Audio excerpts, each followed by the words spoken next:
د قرآن کریم د ترجمې 126 درس د النساء سورت او 62 آیات.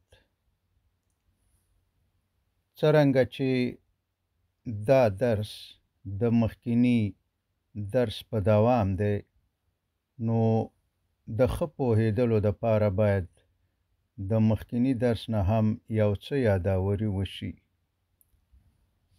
په مخکې درس کې موږ وویلې چې څوک د قرآن د قانون خلاف بل قانون جوړوي، قرآن دوی ته طاغوت او قانون ته د طاغوت قانون وایي، او څوک چې په دې قانون فیصلې کوي هغوی ته قرآن منافقین وایي. او دا مثال مو ذکر کړی و چې که چیرته څوک یو بېګناه سړی ووژني، نو د قرآن قانون خو دا دی چې قاتل د قصاص شي، یعنی ودې وژل شي.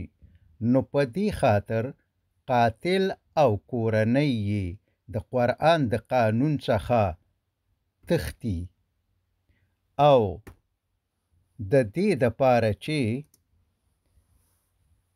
د قصاص او مرګ څخه بچ شي، نو په سپینګیرو او جرګه فیصله کوي. د جرګې مشران هم د قاتل ځوانه خور یا لور د وژل شوي ورور یا سپینګیري پلار ته په بدو کې ورکوي. قاتل خوشحاله ژوند کوي او جزای بېګناه خور ته ورکول کیږي چې ټول عمر په اور او عذاب کې تیروي، اکثره خو خودکشي وکړي. چې په دې ځای کې د جرګې خلکو چې کم قانون جوړ کړی دی، یعنی د جرګې خلکو او سپینګیرو چې کم قانون د قرآن د قانون خلاف جوړ کړی دی، دوی ته قرآن طاغوت او قانون ته د طاغوت قانون وایي، او څوک چې په دوی یا په دې قانون فیصله کوي هغه ته قرآن کریم منافقین وایي. اوس راځو خپل درس ته. اعوذ بالله من الشیطان الرجیم، بسم الله الرحمن الرحیم.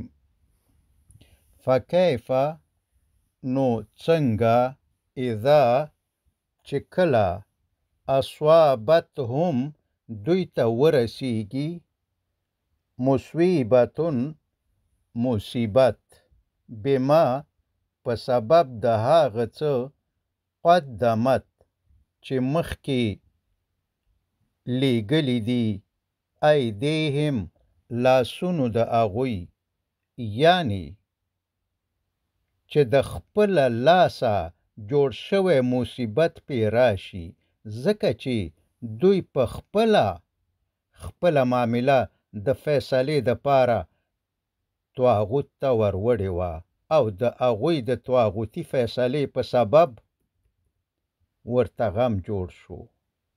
مثال ته ادامه ورکوو. فرضاً یو څه موده وروسته د وژل شوي یا مقتول یتیم زوی ځوان شو، همزولو پیغور ورکو، وسله یې واخیسته او د پلار قاتل یې مړ کو. ثم بیا جاؤوکه هغوی تا ته راشي، ای محمد صلی الله علیه وسلم.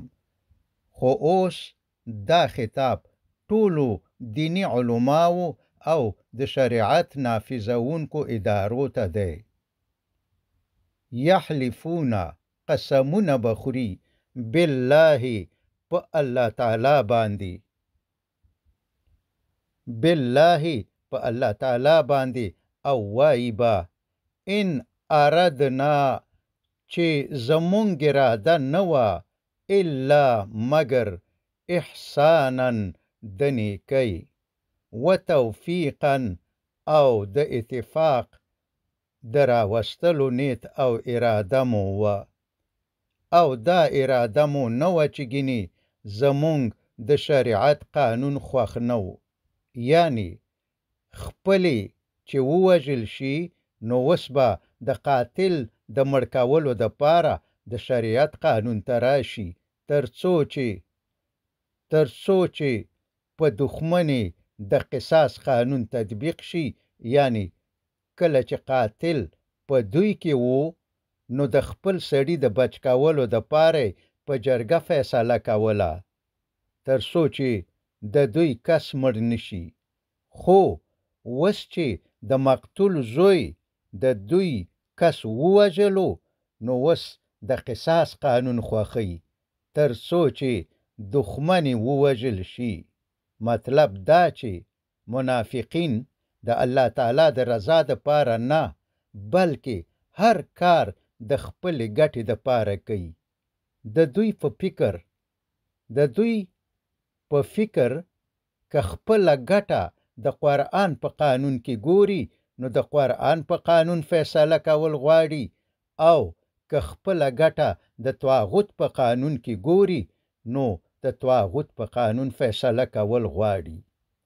باید ووایو چې د ټولې دنیا دپاره الله تعالی خپل قانون قرآن کریم را لېږلی دی تر څو چې ټول انسانان د قرآن قانون ونه مني او په امدې قانون عمل او فیصلې ونه شي، هیڅ کله به نه په دنیا کې امن او سکون راشي او نه به انسانان خوشحاله ژوند وکړي.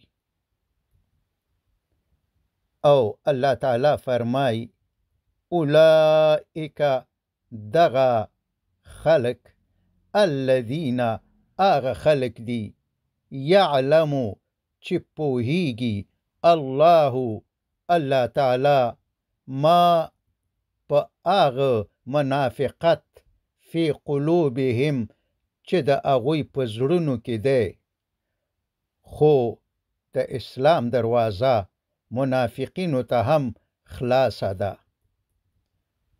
فاعرض نو ته مخ واړوه عنهم د دوی څخه، یعنی معافی کړه. وعظهم او نصیحت ورته وکه. وقل او ووایه او وکړه لهم هغوی ته فی انفسهم د دوی د نفسونو په باره کې قولا خبره بلیغا تأثیرناکه. وصلی الله تعالی علی خیر خلقه محمد و آله و اصحابه اجمعین.